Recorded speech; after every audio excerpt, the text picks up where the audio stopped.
Oke, mashinam jentiri. Chuqurlardan o'tganimda ham to'qillab, ham g'irchillagan ovozlar eshitilyapti. Nimadan bo'lishi mumkin? Oke, uning uchun bizning servisimizga mashinangizni olib kelasiz.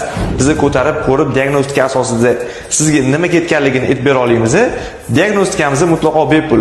Hozir men sizga g'irchillayotgan ovozlar qayerdan chiqayotganligini ko'rsatib berishga harakat qilaman.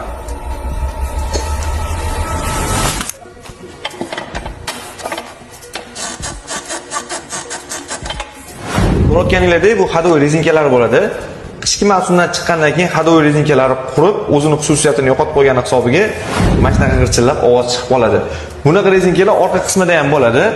Buni ham oralari ochilib qo'ygan ekan. Orqa qismidagi rezinkalarni ham alishtirsa, g'irchillash ovozlari yo'qoladi, ham mashina yumshoq holatda bo'ladi. Bundan tashqari amaldagi qismlariga ham bitta ahamiyat berib qarab olish kerak. O'zi Gentra'ning polniy hadovoy qismi necha pulga tushadi? Nima deysizlar? Shuni hisoblab beraymi? Kommentariyada yozib qoldiringlar.